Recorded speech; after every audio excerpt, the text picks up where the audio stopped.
So take number 5. Welcome to the first lecture. And let me share screen and give you the PowerPoint slides. Okay. There was there. There's a pointer. Yeah. Hopefully you can see now the red light amongst the other red lights. So welcome to this module. And hopefully I can give you a good feeling about what is the current status of astronomy. Of course, it won't be the last detailed knowledge, but an understanding what is going on. Okay, what you see here is one of the iconic photographs of astronomy. It's taken by the Hubble Space Telescope. It's called the Hubble Deep Field. The Hubble Observatory is beyond the Earth's atmosphere, an optical telescope and bit infrared. What is this one? These are basically of the electromagnetic spectrum. So electromagnetic waves, light, in different versions. The stuff that we can see with our eyes. And then the infrared is nearby, with similar wavelengths, a bit longer wavelengths. This is what we would experience as heat radiation. So if you see photographs of houses, you see then the windows nice and red, or rather not nice and red, because they're leaking heat. They are hotter. A snake can see in this part. So these are electromagnetic waves. And here, this is basically, if you look in the darkest part of the night sky, what is for our eyes the darkest part of the night sky? Indeed, here are two stars, or a couple of stars in, but not too many. You see here these different ones from the optics. This comes directly from the optics, this twinkling. If we see a star flickering in the night sky with our eyes, that's the atmosphere. With Hubble, that is just the optics. Near objects are differently responded than very far objects. A part of these few stars, all you see here are galaxies, every dot. Accumulation of stars. So that's about how we're going to talk about astronomy later. And this is one of the things we're going to explore later quite excessively. So what would I expect you to do? Obviously what you're doing at the moment, watching the lecture videos before our weekly tutorial question answer sessions. Then in the apply section on Aula, you find the weekly tutorial sheets. This should be a good check for you. How much did you get? In order to answer them, you have everything available. Okay, but it's not great, no worries. Then we will have weekly meetings. Mondays maybe 1 p.m. till finished or 4 p.m. till finished. That depends on your choice. Well, probably at latest 6 o'clock on Mondays I need to run because my son has his football class. So I would like to play by myself, but at some point one has to set the hopes into the sun or in the next generation.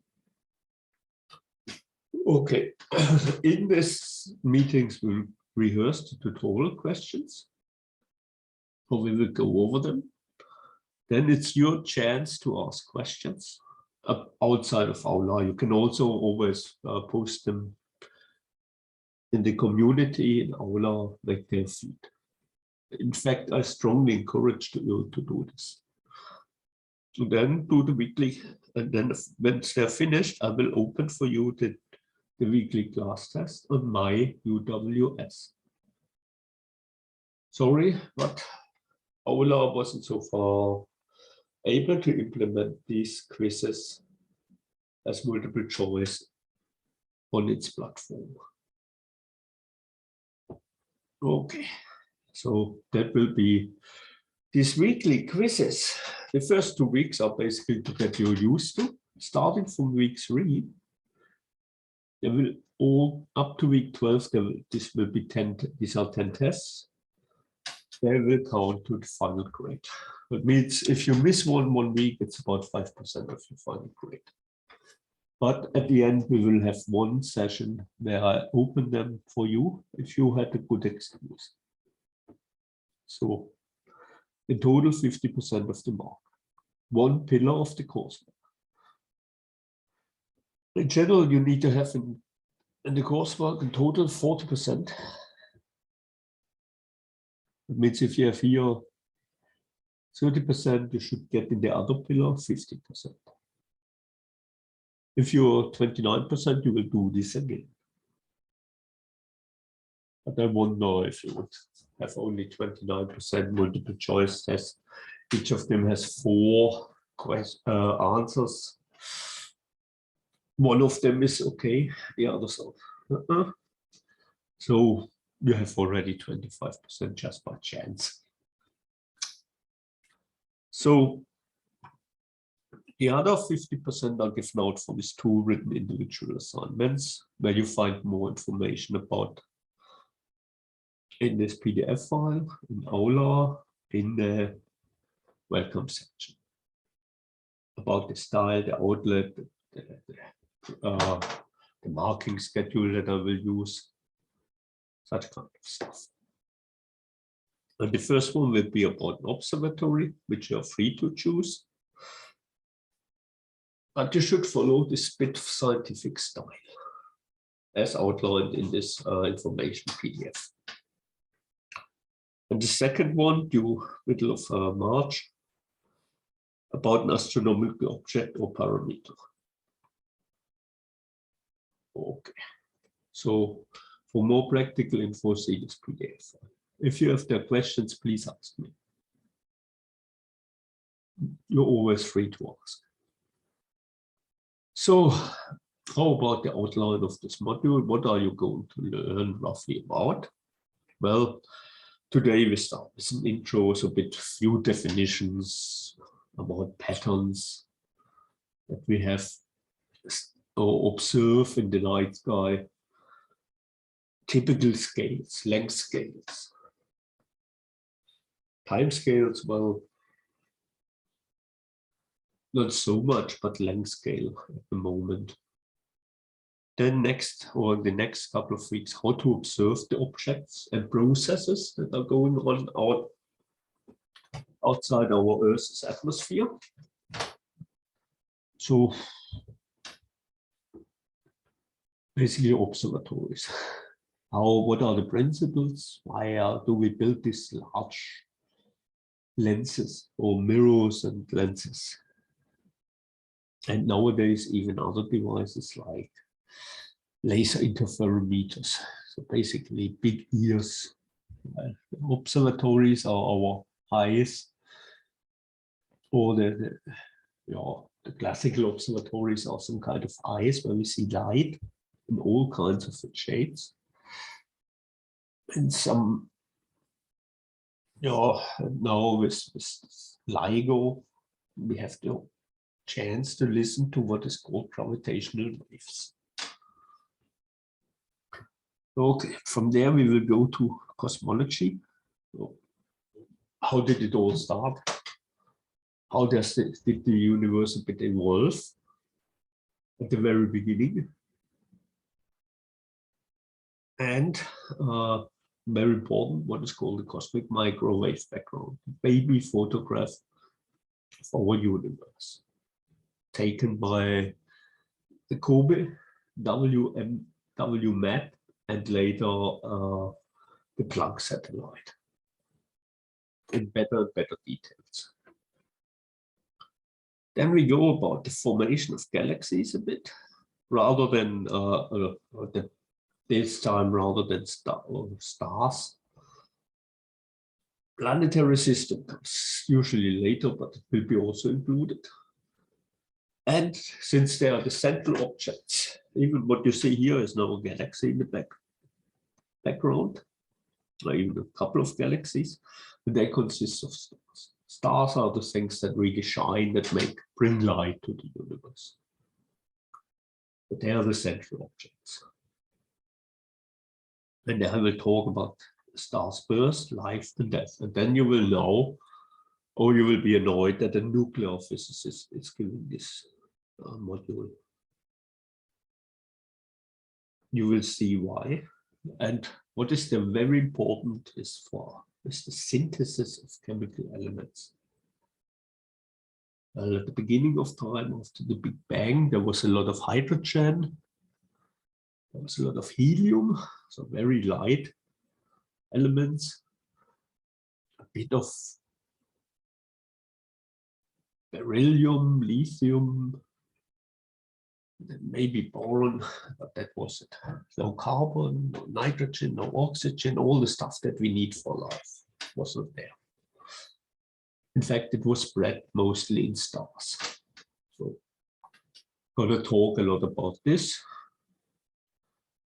Then, after the death of a star, there's usually corpse around, mostly.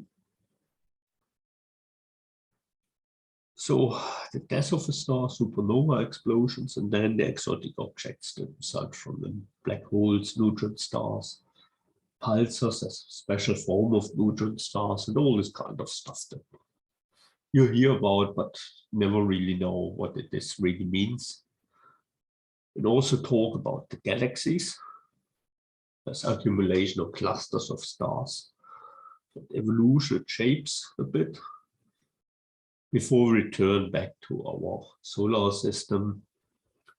And in the very last lecture, I will talk about exoplanets, what means planets that orbit stars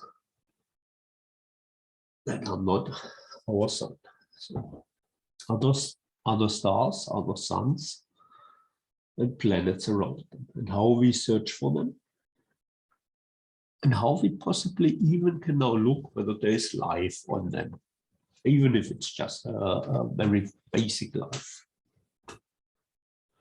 Oh, and then I conclude very last about what is called the Drake formula, estimate how much other technological civilizations might be found in the Milky Way, our galaxy. But it's of course, well, we know there is at least one, and this is the one that really matters to us, ourselves. So that's a big outline. And well, you might now be also interested in the literature. What you see here is the Amalia library in Weimar in Germany before it burned down. Well, it didn't completely burn down. The firefighters were quite quick, but it's not clear who was doing more damage, the fire or the water. So, unfortunately, but it has mostly been rebuilt, but you can imagine these historical books, oh, gone, a pity. Yet the books or literature that you, if you want to read beyond these lectures, then I can give you a few books or comments about the books. First of all, you could go on this link, the CNX project is again free online learning resources for higher education. And here, with this link, you find a very good 700 or 800 pages book about astronomy. It is nicely describing the stuff, but also going a bit more in depth. So I think this is a very good resource. And the best thing is, it doesn't cost you a bit. If you want to have a physical book in hand, my recommendation would be this Mark L. Kuttner, Astronomy, a Physical Perspective. It nicely has nice pictures in, as always. But it also nicely elaborates the physics behind why things are the way, or how do we model, what do we think, why the things are the way they are. So, well, this astrophysics, a very short introduction. This is really very short, small book, relatively price-worthy.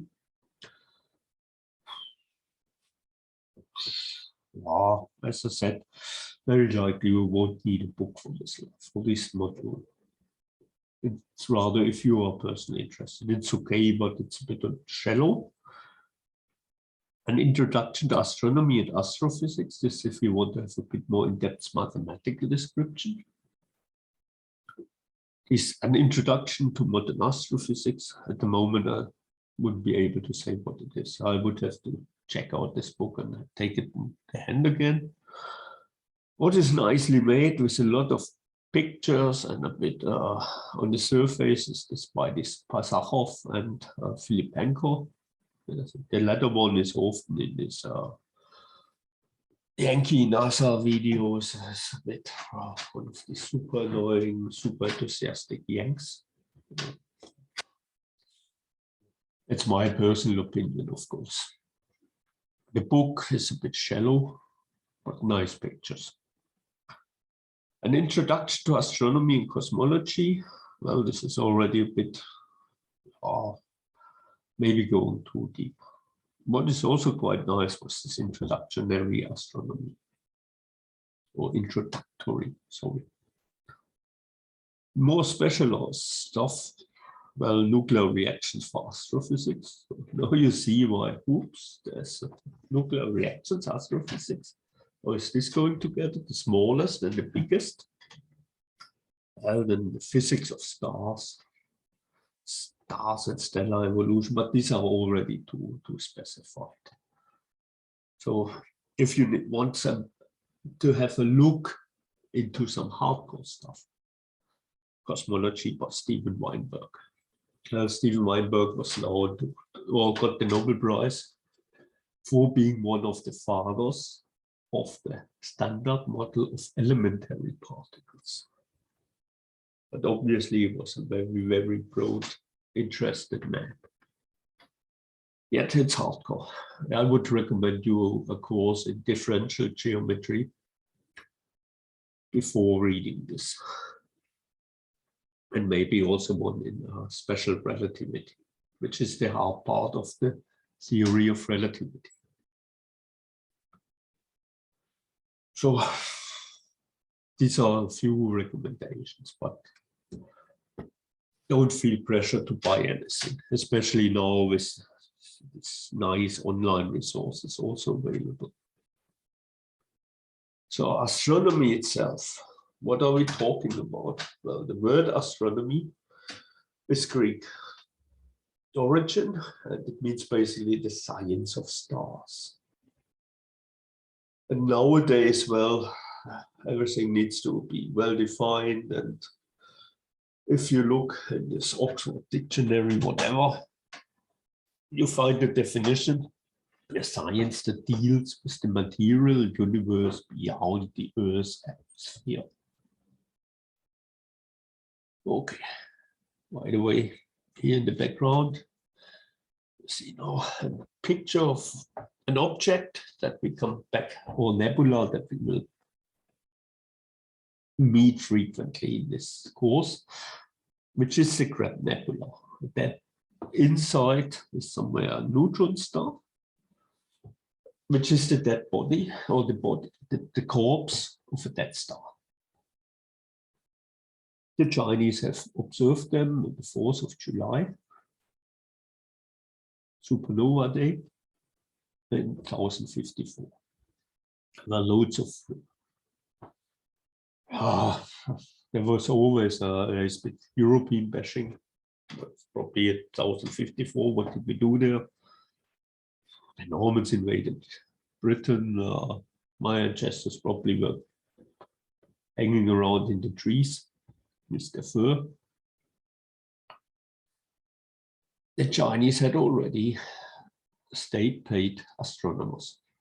They have observed this very bright star, which was even visible during bright daylight for about a month. There used to be the saying that there were no European sources, but it's not true. There was in Flanders a monk who wrote down there is some star that you can see during the day. Probably the only one who became at some point sober is this. The Flaming monks, famous for their beer with too much sugar in. But we will come back to this Trappist stuff in the very last lecture. So there's one European source at least when the star exploded. Okay, but this brings us, of course, if we are dealing with the stuff outside the Earth's atmosphere. Well, our Earth is obviously a relatively small body, for us quite big, but not big enough in terms of resources. And the Earth's atmosphere could now go via troposphere, 6 to 20 kilometers, stratosphere, 50 kilometers. If you make balloon experiments, like particle physicists or still do, or meteorologists, this would be where the balloons reach. Mesosphere, if you have smaller dust grain that enter the atmosphere, this is usually where then they bloom away, that give us shooting stars. The thermosphere, this is where you have this. Formerly the space shuttle for flying before the last one exploded. And nowadays the International Space Station or the Chinese space station. Then one would say up to maybe 10,000 kilometers above the surface, then the exosphere, and that's it. But everything that is beyond is basically part of this module. It's a bit inverted in terms of space towards the content of your studies, because most of the content of your studies will be concentrated here. But now you have one module that goes beyond. But this means, what is the universe? By definition, material universe beyond the Earth's atmosphere. So what is the universe? The Latin word universe means all things or as a whole. So basically everything around us. We are part of the universe. Obviously, at some point, of course, people thought the Earth is the universe and the rest is just a bit whatever.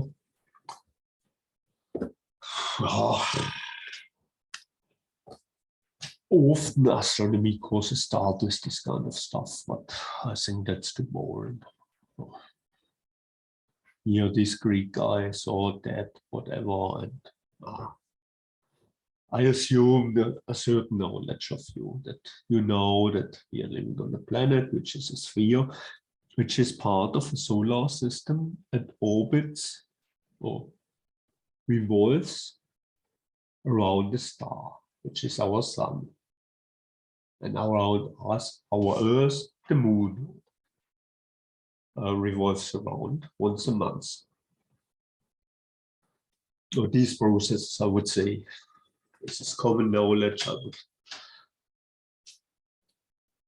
If you have avoided to get this common knowledge, then I wonder why you are at the university. But we will parts of it quickly repeat. Okay, so now astrology.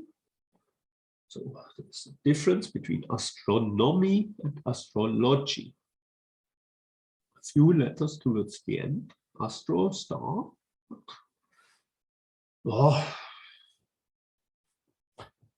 There is the definition, the study of the movements and relative positions of celestial bodies interpreted as having an influence on human affairs and the natural world. Obviously, at some point, people thought this regular pattern they observe have some influence on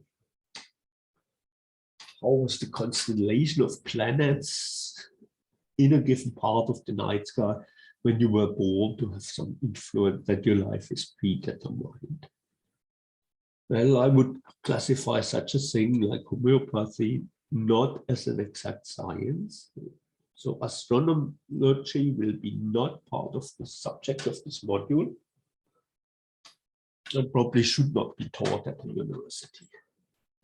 However, one has to say astronomy, astrology, they went hand in hand. A lot of these pattern observations was done by astrologists. And even very famous astronomers like Johannes Kepler, which we will talk about in a couple of lectures again. Kepler was an astrologist. He basically earned money occasionally by making for people the horoscope.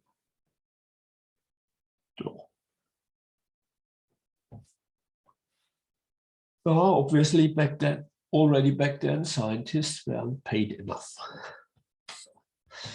So, but astrology in general will not be part of the module. We're talking about astronomy. Okay. Then we could talk about astrophysics. The definition is the branch of astronomy concerned with the physical nature of stars and other celestial bodies, and the application of the laws of physics and theories of physics to the interpretation of astronomical interpretation, or rather phenomena. I have to check this, they probably made a mistake. But basically we take now the laws of physics that we establish here in our labs and try to explain observations that we make in the sky. Okay, that seems to be justified. Or we take the mathematics that we establish here on our desk and try to explain phenomena that we observe in the sky. And this leads us to a very important concept. An assumption. So this is a very basic assumption that we need to make. That we need to make in this module. Otherwise, of astronomy and astrophysics, otherwise it doesn't work. That's what we call the universality of physics, laws, and mathematics. What we establish here as speed of light in vacuum, we would assume that's the same here at the other side of the galaxy, or 5 galaxies on, in what is called the next supercluster. We would assume this is everywhere the same. If we measure in the hydrogen atom the energy of a given transition, what means an electron from outer orbit jumps into an inner orbit, and the energy gains due to different color forces, color attraction, is irradiated as light. We assume that the wavelength of this light, the frequency of this light, is always the same. Here, the Andromeda galaxy, near the center of our Milky Way, and this is always the same. Universality of physics law, and it didn't change with time.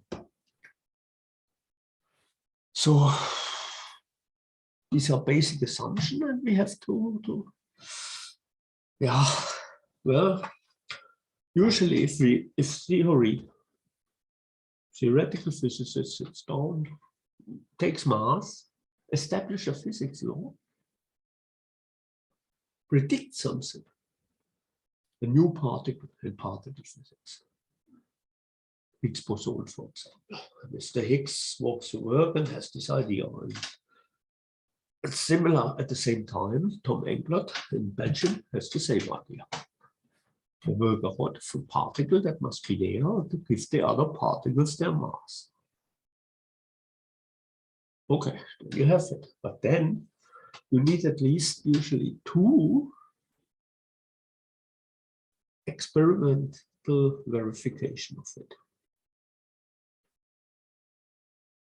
At the right energy, at the right with the right properties and so on. That's predicted by theory. At least 2 experiments. 1 is not enough. Well, then you would say that's established. That's okay.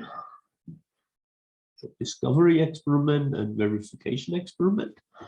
And then we say this was, some quantities are time dependent, of course, and we need also to look at the time evolution, but if they are static, like fundamental constants, then we would say this is all the time the same.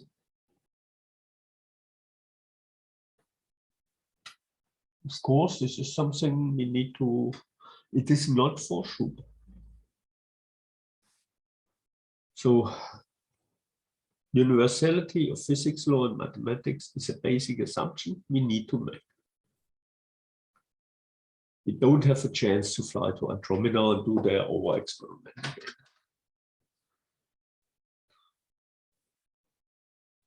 Okay.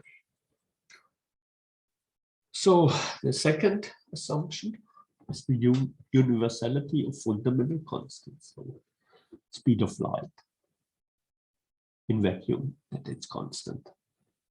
It's absolute, very, very important. So all this general constant, gravity constant. So the strength constant of the gravitational force, that this is everywhere the same. We need to assume this, and people are doubting this. So always a certain fraction. I don't understand enough to have the real opinion by myself. I need almost to believe what I've been told. Oh, by the way, here in the background, what you see, this is what is called a planetary network. This is basically what you see here. This white dot is a white dwarf. But the rest of the corpse of a star, which has its outer shells, which are basically hydrogen, ejected into space. And now here, this is still hot and glooms. It's like a fire, even if it doesn't burn, it's still hot. And therefore, it still shines. So this is the white dwarf, and this light basically illuminates now the hydrogen gas in here. And depending on the physical process that is going on, we see then the different colors. The blue must be absorption, and the red must be emission, so that some electrons are excited and then de-excited, and in this de-excitation they emit light. For example, two hydrogen atoms collide, and then like a billiard ball, and what's it called? Something that is deformable, and the deformable has then some inner degrees of freedom, what means the electron excited. Okay. Brings us to the question, why do people look into the night sky?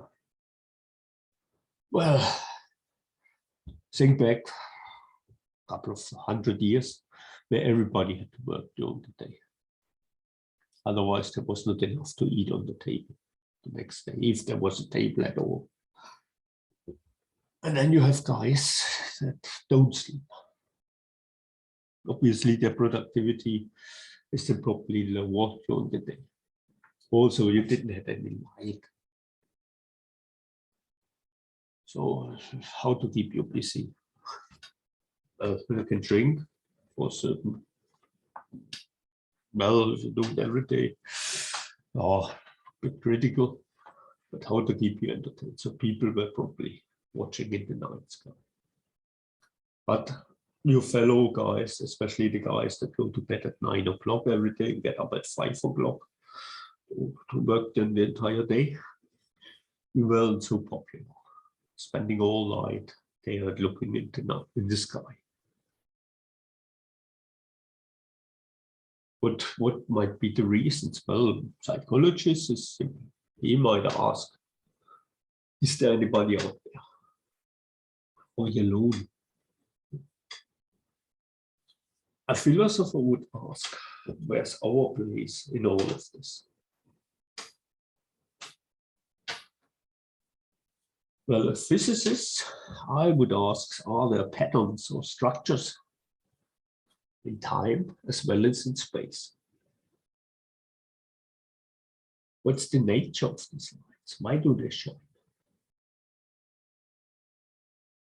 Where does this energy come from? Because a light, electromagnetic wave, if you have a solar cell, you can transfer it into energy again. But there must be energy. In order that it comes into existence, somebody needs to have invested some energy. Of course, then what is the stuff made out there? Why is some stuff darker? Why is it brighter? And then, of course, the engineer asks, can we use the stuff? Can we use the patterns? Calendar, navigation. There's different motivations, certainly, and every one of us will look at this majestic night sky if you have luck to have a clear night. In winter, probably better to get really, without too much light pollution, to see the thousands and thousands of stars. At least hundreds of stars that you can see with your eyes, and probably most of you can see much better than I. So, well, what you see here in the background, by the way, this is, I think, I call the Sophia Observatory in New Zealand. Belongs to the NASA. Sorry, there's ambulance racing by. Okay. Took this, basically this picture of the night sky. And what we see here, this band, well, the flat band of loads of stars, and less the further we go away. This is our galaxy. This is the Milky Way, where we are part of. Now it turns out that the Earth is so oriented that the southern hemisphere looks towards the center of our galaxy, and the north looks outwards. That's why the southern night sky is usually more interesting. And because of this, you find more observatories in the southern hemisphere than in the northern. Simple reasons. It's just the orientation. So if you say the galaxy must be a plane, because otherwise, if it would be a sphere, we wouldn't see this band, we would see the stars equally distributed around us. If we would be part of what is called a globular cluster. So we learn something just by this observation. We learn a lot. And obviously, stars like to form galaxies or be together in clusters. And our cluster is flat. It's simply slight shape. Why? We're going to understand at some point. I can't answer now all questions, then you wouldn't tune in for the second lecture. So that's our difference. And what, of course, people have quickly realized that there are periodically repeating, there are patterns in time, periodically repeating events. And usually we would call it's characterized by the period length. What is the biggest period length that we usually observe? Summer it's warm, autumn the leaves fall, winter it's cold. Spring, oh well, from my male perspective, I Probably not allowed to say that, but the skirts get shorter. No.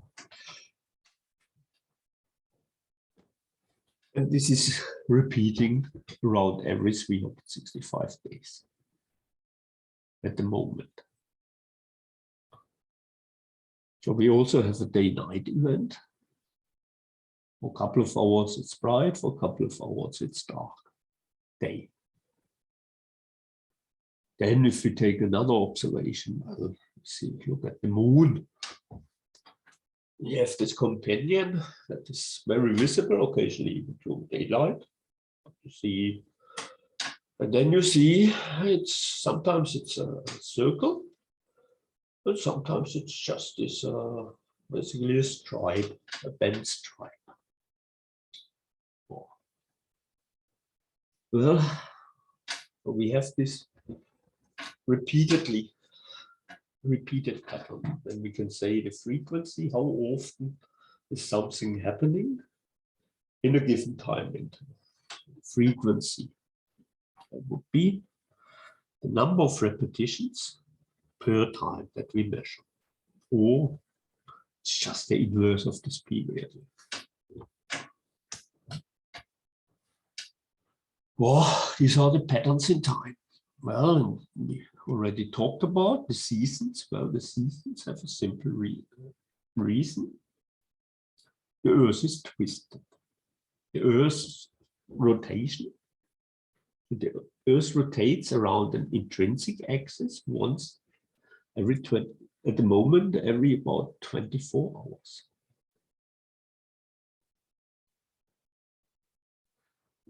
Okay. And so this is one thing. It's twisted, this rotational axis, and then it all revolves around the sun. So we have rotations, which is usually given about the axis of a system inherent axis where we rotate around, and then if we rotate around an outer, we would call this a revolution. This is now just language, but I think it's relatively clear to everybody with more than 3 brain cells what is meant. If we talk about an orbit of the Earth around the sun or around itself. Okay, now this twisting causes basically, if we are in a position where the Earth, the northern hemisphere is then a bit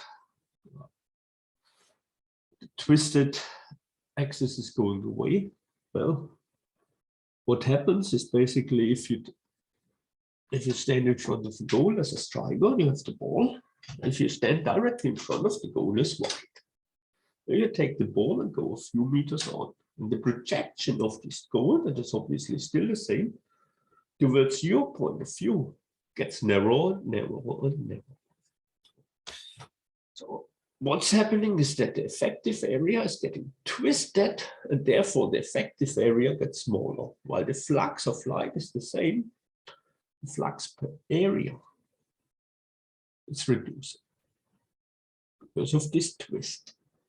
It means if the light always transports the same amount of energy, heat, we get in the winter a bit less because of this twist. Now we go on, and then in the summer we see that nicely we are twisted, that we're basically almost perpendicular to the light. So we get the most light energy per area. It's getting warmer. Oh, and that happens obviously one revolution of the Earth around the sun, which is 365.25 days. The quarter day needs then every 4 years a compensation when we have February 29th. Well, the other, what we have, if you're going to Islamic countries, I think they still have the moon calendar. So months related directly to the moon. But I'm not sure. Obviously, I'm not educated enough. So if we take here now, take our sun, and then we have the moon, but the Earth is rotating around the sun, and while the Earth is doing this, the moon is revolving. Sorry, you see, this is revolving around the sun while the Earth is doing this. The moon is revolving around, orbiting around the Earth. The moon is not luminescent. It doesn't shine. All it does is reflect. Now, the point of view that we have towards the reflecting, to sun, shines light and then reflects. And obviously, if we have new moon, the moon is towards the sun. There's nothing that reflects towards us. It's dark. There is no moon, or we don't see the moon. The moon is, of course, there. It doesn't vanish just because we don't see it. It's not Schrödinger's cat, or not related to Schrödinger's cat. And then, of course, when it starts revolving around and we have a fraction that gets shown onto by the sun, we see this fraction. Okay, quarter moon, and then at some point, full moon. Well, I've seen there recently a documentary about Scotland, what happens in full moon. It was called Dog Soldiers. They knew that they still have werewolves. Since this documentary, what was showing it, I will be more cautious next time I go camping in the north. Okay. Well, what's now interesting about this is basically almost 1 month. I think it's 28 days or so. But the moon needs to revolve once around the Earth. So it's not completely aligned with the year. That it would be 12 or 1 month is 1 moon cycle. What has happened is that when you look up to the moon, here is the backside. That's the dark side of the moon, full of craters like hell.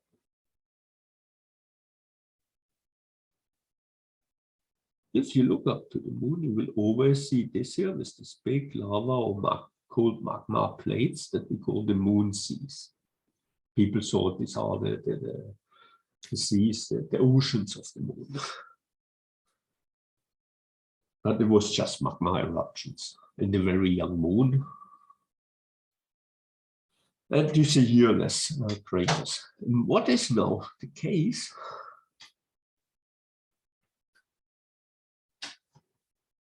You always see the same side. What means while it's revolving around us, it always shows us the same side. What means one revolution, it once rotated around itself. Oh, that's if I would be religious, I would say that it's proof of God. I'm a scientist, so I need to find another explanation. Yeah. So these are already patterns, and we will later come back why the moon always shows us the same. Again, one of the suspense moments. Other patterns in time. Well, I have to check. I think this here is wrong. It's almost 24 hours. Sorry, I have to check this. It's a bit too fast. So obviously, when I took the source, it was a couple of days. So one thing that we have also linked patterns in time is, of course, the day-night, very important. Our be awake sleep cycle. Okay, and related to this is, since we are not far away from the sea, are tides. It's something we also see, and tides, well, they're mostly affected by this rotation of the Earth with respect towards where is the moon at the moment. So the moon, obviously, makes an attractive force, or the Earth also attracts the Moon, but also the same way. That's called Newton's third law. Action corresponds to reaction. If you pull on a string basically, in order to, if you don't have it moving, if it's fixed, it also pulls on you, the same strength. So the Moon pulls the same way on the Earth. And if you have something liquid that is easily deformable, like water on the surface, it will be deformed. And then what is found, you get these tidal hubs on the same side and on the opposite side, the antipodes, and low tide on the sides perpendicular. Well, the sun has also a bit of an effect. And if both are in correlation, you usually get the super high tide. So bad luck if then there is a storm that is always also pushing on the coastline, and usually the dams don't work anymore. At least it's typically in northern Germany, which is like a funnel oriented. And when you have storm coming from northwest, that's bad luck for Hamburg. It's inland, but there's the river, the Elbe, and then usually you have the water flowing down, the water is pressing in. Well, for me as a southwestern German, I don't mind so much. Okay, but obviously we have this gravitation, we have this tidal force, we have the flow of water. Yeah. The Earth's crust, we would say, okay, the Earth's crust and the Moon's crust, they are relatively fixed. But below, if you go below, what comes out is a volcano erupt. It's molten stuff, so liquid stuff. Magma or lava. I don't exactly know what the English word is. Aha. So obviously we have there some liquid. Now if the orientation changes, where the force works, this works like when you take a dome and then you start working on the dome. If you would work very fast, what would happen to the dome? You dissipate energy, you deform something, you excite inner degrees of freedom, and you make heat. You transfer mechanical work into heat. And that is somewhere this energy, that's no heat, has to come from. And this is taken out of the rotational energy that is stored in this constant rotation, or the rotation in this phase, yes, of the Earth or of the Moon. That means the spinning slows down. Well, this rotation, this energy is in a half times J, which is the moment of inertia. If you move straight on, you can say this is one point like mass. But in the moment, you are having some pivot point, and you rotate around this pivot point. The matter distribution matters. Typically a seesaw. Two people of equal weight sitting there, and then one leans back. It changes the matter distribution. The mass multiplied radius squared. This is this moment of inertia towards a rotation. So that suddenly matters. This is this J, and omega squared is simply how fast you revolve. Oh, this is the rotational frequency, 2 pi the frequency. Or 2 pi over the period length. This squared, this gives us the rotational energy. Now, if we change J a bit, if this should be constant, then omega would have to increase to spin faster. Or if J becomes now a bit more harsh and inert, omega slows down.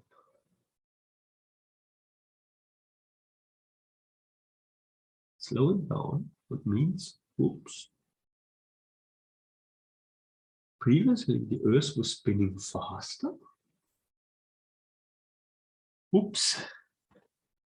This is then called this tidal forces. They usually call a slowdown of the intrinsic rotation. Basically, the Earth, the day becomes longer over time. So if you go 530 million years back, this is just about when the life started to crawl on land. So, well, maybe 700 million years ago. So from the sea where it develops onto land, so roughly a day had only 21 hours. But since the total number of hours for revolution is the same, but now it rotates faster, the year has 430 days. Oh, what means in the future the days will become longer. 25, 26, 27 hours. Okay, not too bad. You have more time per day. But of course, then you have less and less days that fit into one revolution around the sun. The year gets less and less days. So and now we are back to this pattern of the moon. We have the dark side of the moon. On the other side, I'm not talking here about this Finnish documentary that showed our German most secret plans, what was going on the dark side of the moon, this iron sky. I'm not talking about this here. So, and we always see the same side from the Earth. Well, here you see nicely all these craters now hammering from what is called the phase of early bombardment. You have less on this front side, but you still have a lot. Here you almost don't have. This is where at some point, where already the moon was, the rotation and revolution was synchronized to 1 month. That's why we always see, because of the tidal forces. It's a very important mechanism. We will come back. Mercury, for example, is also tidal locked. This tidal forces is friction in the intrinsic structure. Mercury is tidal locked towards the sun because it's very close. The innermost planet, very small, next to this giant. So this seems to be something that is relatively important.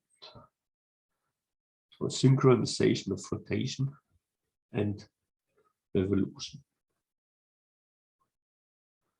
But then the tidal forces also stop to work. Okay. And here again, this notation, rotation, spin around the system, inherent axis, and orbital revolution, orbital movement. But I'm probably anyway going to mix them constantly up, and I don't mind if you do so. And now I would basically,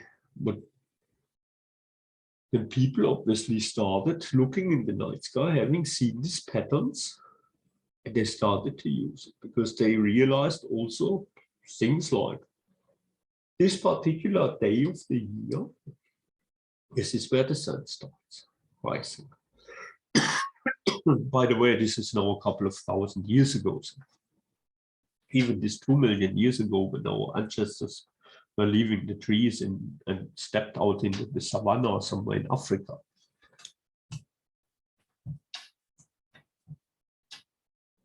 Even there, the day was about 24 hours. So that's why our internal clock has adjusted to.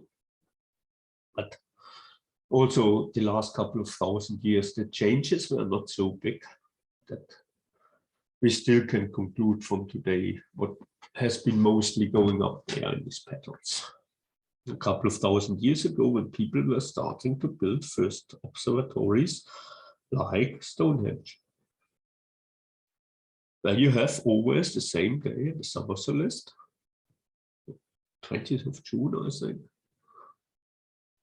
The sun rising at the same point, and then goes back to a point where it then rises in the winter solstice. Now you have basically there gradually then some kind of, so you see these points then, yeah, when you stand at a certain point, you can observe it must be this day. But what you have is basically a calendar. And in the moment you go away from hunting and gathering, you do agriculture. You need to know what is the best time of the year for sowing and for harvesting. Otherwise, you will pay for this by starving. So an absolute fundamental change if once you have a calendar, you can do this. Or in order to do this, you need to develop something that is a calendar. But then the guys that have observed this pattern that were previously seen as useless suddenly have some power. Ooh, become priests or whatever, druids or so. Of course, when you also can say there is then something coming up like the Earth is in front of the moon gets dark, or blue. The moon is particularly that the light of the sun has to travel through the Earth's atmosphere. It becomes this blood moon, this very reddish moon, and you can predict it. Oh, tonight the moon is going to be red because you didn't follow me. You didn't give me enough. You're powerful. So, at least in a superstitious society, and how superstitious society can be, we see on the continent at the moment with, oh, I don't want to take my vaccine. Okay, so early observatories, Stonehenge, everywhere around the planet. In Germany, there was recently found a pocket version of Stonehenge, which is the sky plate of Nebra. This is basically holdable by a person.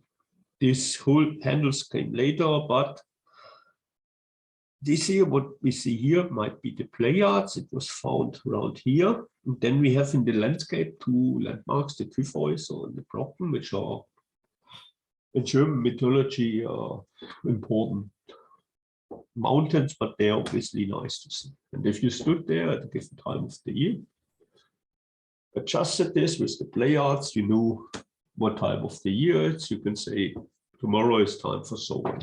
Then, well, next time there is a bit of sunshine, we bring out the stuff. Pocket calendar. By the way, if you look at this, this is quite some nice criminal story about how this was found its way towards scientists from a couple of guys that were illegally digging out the stuff, and that's why it's here so damaged. So, bit of a pity, but obviously observatories all around the world. If you go to China, even bigger, the Mayas, well, the Maya knew everything, they even knew the zero. The only thing that they knew how to survive. Oh, they made the same problem as we. They basically used the resources around, cut down the forest. And what happened is they got droughts because the forest creates rain, keeps water and creates rain. They had droughts, and suddenly they were hungry again, and society fell apart. Oh, that seems to be an ever-repeating theme. So we have these patterns in time, which we can use. And now I need a bit of a break, and my coffee is empty, so we'll make here a break, and it's already an hour. Of course, you're always free if you need a break, just click the, oops, no. just click the pause button. And, oh. But see you then in the next video, because now I need also break.